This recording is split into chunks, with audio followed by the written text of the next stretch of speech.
Alright, welcome back and thanks for tuning in to another episode of barSILENCE. My name is Jameson and I'm your host. barSILENCE is a SuperPod Network production that's dedicated to exploring the very best video game music each and every month. If you haven't yet, head over to barsilence.com to find an easy link to subscribe on whatever your favorite podcatcher is. And you can also go to superpodnetwork.com to check out an excellent variety of gaming articles, as well as some of the best podcasts that are focused on retro gaming nostalgia and other gaming goodness. And of course, if you're looking for the best 24/7 around-the-clock video game music radio station, you should check out 8 Beats Radio. This show plays there live on the first Tuesday of every month, and you can tune in by going to 8beats.co. In this episode, we're going to be talking about the 1993 release of Secret of Mana, or Seiken Densetsu 2, as it's known in Japan, for the Super Nintendo. This groundbreaking action RPG was developed by Squaresoft during the peak of their SNES glory days, and it's beloved by RPG fans for its many innovations, incredible graphics, and sincerely awesome soundtrack. This legendary title is actually a sequel to the 1991 action-adventure Game Boy game known as Final Fantasy Adventure in America, or Final Fantasy Mystic Quest in Europe, or Seiken Densetsu Final Fantasy Gaiden in Japan. Now, the story for Secret of Mana starts sometime around the other major release from Squaresoft in 1991, the monumental Final Fantasy IV, or Final Fantasy II as it's known in the US. This game was the first game in the series to use the active time battle system, which went on to define the series for the next 5 entries, and to many was a genre-defining characteristic of these JRPGs. At this point, Squaresoft's internal teams were starting to think outside of the limitations of the past, quickly developing new ideas to maximize what was possible on the newly released Super Nintendo. After Final Fantasy IV came out, the team at Square split into 4 different divisions to diversify their output. One team remained focused on their flagship Final Fantasy series, while the other was focused on working on the Romancing Saga series. Now, the last 2 teams were focused on future technologies and concepts, with one of them being a simulation team and the other being referred to as the Morrow Bird team that was made specifically to develop a title for the Sony CD-ROM add-on for the Super Nintendo. Hiromichi Tanaka, one of the game designers from Final Fantasy II and III, left the development team from Final Fantasy IV to work on creating a seamless, non-menu driven battle system. This interest of his led him to collaborate with Koichi Ishii on this CD-based RPG that was codenamed Chrono Trigger. Plans for the game at the time still included artist Akira Toriyama, but due to Dragon Ball being extended, he wasn't able to fully commit. And adding another layer of complexity to this story, this is also right around the same time that Sony discovered that Nintendo was exploring a partnership with Philips for the CD platform, thus casting doubt on the future of the SNES CD. Despite this, the drive to continue developing this game that would ultimately become Secret of Mana remained strong. Retooling the project after the cancellation of the Super Nintendo CD was no easy task. It involved making significant cuts to it, including the removal of multiple story routes for the player and planned multiple endings. Features for those who are familiar were later found in Chrono Trigger. Additionally, the plot of this game also suffered and had to be heavily modified, with as much as 40% of the game having to have been cut in order to meet the space limitations of a standard Super Nintendo cartridge. If you're starting to notice a trend in this history, you're not wrong. It's the consistent and often complicated setbacks that plagued the development of Secret of Mana, and realistically probably would have resulted in the cancellation of this game if it were not for the hard work and confidence of the team to continue onward. I think they knew that they had something special with Tanaka's real-time combat system, the ring-based menu structures, as well as the addition of giving players the ability to hot-swap characters, letting you choose your favorite and leaving the game to control the other 2, that was truly shaping up to be a unique game outside of the Final Fantasies of the world. Now, that plot that I mentioned that was heavily modified, in its final state, it still provided a creative setting for this game, and the lore was connected to our own troubles with nature and power. The story scroll on the title screen of the game reads, "Darkness sweeps the troubled land as Mana's power fades. People await a hero who will wield the sword. Excalibur, Herald, Gygas. The blade has many names, for it's been celebrated in myths and legends throughout time. But these all speak to just one weapon, the Sword of Mana." In this game's world, Mana was once wielded to develop a powerful civilization, including the creation of the ultimate weapon, the floating battleship known as the Mana Fortress. This massive vessel had the ability to harness mana as its power source and was used for conquest, giving those who controlled it control over the world. Naturally, this angered the gods, sparking a violent war that ended with Mana seemingly disappearing from the world. And it was the Sword of Mana that struck that final blow. Now, when you begin the game, as most RPGs do, You begin as a youth in the safe and peaceful town of Potos. After trespassing in a restricted area near a waterfall, you stumble upon a rusty sword that's embedded in a stone. Guided by otherworldly echoes, you pull this sword free, inadvertently allowing monsters to invade the region. And as a result, you end up being banished from your hometown. From here, the story unfolds that this is in fact the Sword of Mana, and its discovery manages to catch the attention of an evil empire that's already bent on reviving the Mana Fortress and using it to dominate the world once again. Now, to stop these evil forces, our hero and his two companions set out to restore balance by reawakening the elemental mana seeds and fully harnessing the power of the Sword of Mana. Before I keep going though, let's listen to our first block of music by Hiroki Kikuta in the first game that he composed for. We open the show with the epic sounds of the song called Fear of the Heavens that comes from the title screen and perfectly sets the stage for the journey that we're about to embark on. And starting us off will be the light-hearted town theme called A Curious Tale, before we listen to the excellent field theme and one of my favorites on the soundtrack called Into the Thick of It. Next, we'll hear the upbeat melodies and the popping drums of a track called The Color of the Summer Sky. If there was ever a definitive list of fun town themes from RPGs, this would definitely be near the top. We'll follow that one with the tribal-esque drums and instrumentations of a song called Dancing Animals, and then continue with more tribal sounds and snappy drums that come from another field theme that's called Distant Thunder. Then, we'll head underground with the dungeon theme called Mystic Invasion, and listen to its moody lead and continued use of Kikuta's excellent drum work. From there, we'll exit the dungeon and enter the desert to the sounds of Secret of the Arid Sands, before we hear another dungeon theme and a personal favorite of mine called Did You See the Ocean? Then, last in our block, we'll hear the cheerful and positive sounding victory theme called Calm Before the Storm, which is sure to lift your spirits after a well-earned victory. Alright, time to set out on our trek to the Mana Tree and find the 8 Mana Spirits. Enjoy these tunes, and I'll be back after that to talk more about the game and our composer, Hiroki Kikuta.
When Secret of Mana came out, the Super Nintendo was just shy of 3 years old. By then, Squaresoft had given us masterful examples of what could be done with soundtracks like Uematsu's Final Fantasy IV, Kenji Ito's Romancing Saga, and the rocking score of Final Fantasy Mystic Quest. So, naturally, when speaking of these early SNES masterpieces, no discussion of these legendary soundtracks would be complete without Secret of Mana's inclusion and its composer, Hiroki Kikuta. Kikuta's journey into video game composition is kind of an unusual one.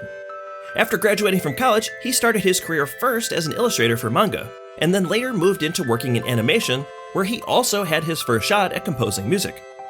By 1991, he decided to shift to the video game industry with Falcom as his first choice. Though rejected, he persevered and soon found himself at Squaresoft, where he quickly connected with Nobuo Uematsu thanks to his demo tape and their shared love of prog rock. Kikuta's early work at Square included debugging Final Fantasy IV and assisting Kenji Ito with sound effects for Romancing Saga. But it was Secret of Mana where Kikuta was finally let loose and given almost no direction to start off with. This allowed him to work closely with the artists and developers to shape the music alongside the game's world. And unlike many of his peers, Kikuta insisted on creating his own samples and downsizing them to fit within the Super Nintendo's capabilities. He treated the system as an instrument itself, rather than merely a tool to replicate pre-planned sounds. It was this approach that allowed him to create a unique set of robust and interesting sounds that made this soundtrack an absolute standout among what the SNES had to offer. In 2019, Kikuta reflected on his work in Secret of Mana, stating that the music was limited by the Super Famicom hardware, but I wanted to emphasize the feeling of translucence and grandness. So I wrote that soundtrack in a very particular and special way. In my opinion, it came out perfectly. And I'm gonna have to agree with him on that. This soundtrack is an excellent example of music that communicates the nature-centric and magical world of this game. Kikuta's use of woodwinds, harps, and guitars, when combined with his creative percussion styles, delivers a truly creative and memorable set of music that makes this a hallmark in video game music almost 30 years later. Which, when you think about it, is an incredible achievement for a first-time game composer. Alright, let's transition to the music for our final block. Up first, we're going to hear the airy sounds of exploration and the twinkling pianos and strings of a song called The Wind Never Ceases. We'll follow that one with the equally excellent track called Eternal Recurrence, which revisits the main theme, but builds a mood that matches the environments where it appears, evoking a sense of hope. After that one, we'll listen to the song called The Legend that brings back Kikuta's snappy drum work for the Sage Jock theme. Next, we'll hear the wonderfully atmospheric and chilly sounds of the Ice Palace theme called A Bell is Tolling, followed by the dark and marching tones of The Dark Star. To follow those tracks, we'll hear the soft pads and twinkling chimes of the Pure Lands theme called Still of the Night. After that, we'll take to the skies with the soaring theme of Flammy found later in the game called Prophecy. We'll return to the ground and listen to the cheerful and whimsical song called What the Forest Taught Me that comes from the Upper Land Forest before we hear the killer drums and bouncing exploratory bass lines of Steel and Snare. Then, to wrap up this block, we're going to hear two boss themes back to back. First up is Danger, which opens with a chaotic burst of sound before building into a thrilling, high-energy tune that's designed to match the intensity of your heroics in battle. Finally, following that epic tune, we're going to listen to the equally thrilling and rocking battle theme called Meridian Dance to close out the block. Alright, time to finish this. Let's make our way to the Mana Fortress and take it down. Enjoy these tunes, and I'll be back after that.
Alright, so that's the show.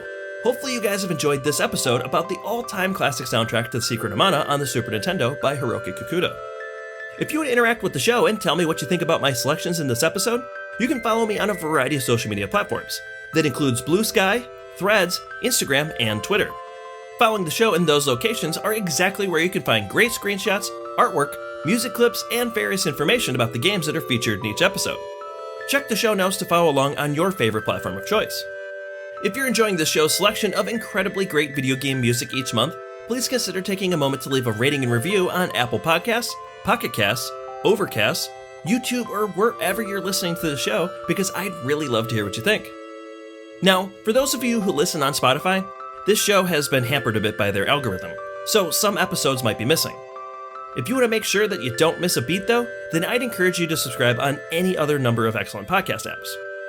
Don't forget, you can also go to barSILENCE.com to listen to past shows if you miss any. And of course, if you're feeling giving, you can always support barSILENCE on Patreon. For already subscribing, I want to thank the members of the Legion of VGM for supporting the show. Zoe, Alusa, Cameron, and Reptile, I very much appreciate your support, and I really hope you've enjoyed this episode. If you want to join the gang and become a member of the Legion of VGM, you can subscribe for as little or as much as you want, and you'll get access to a bonus episode of awesome music each month. Be sure to check the show notes for a link to learn more. I would also like to thank friends of the show and Legion members, Aaron of the excellent video game variety podcast, Super Pod Saga, as well as Professor Tom of the Shujin Academy VGM Club. You can and should check out both of these shows wherever you find your podcast, as well as on TerraPlayer.com. Alright, to wrap this show up, I've got something special for you to take us out. In 1993, after Secret of Mana came out, Hiroki Kikuta released an incredibly unique, prog rock-inspired arranged album called Secret of Mana Plus that's a single track and nearly 50 minutes long. Everything about this album is an unfettered and unobstructed piece of art to listen to. And you can tell that Kikuta absolutely put his heart into it. I have to give credit and thanks to listener Mario Romero for reminding me of this treasure. And while we're not going to listen to all of it here, I am going to play us out with a section of it that weaves its way through a rocking rendition of Into the Thick of It that's just under 5 minutes long. And I really think you'll like it. Anyway, that's all for now. Enjoy this final song, and as always, thanks again for listening, and I'll see you guys next time.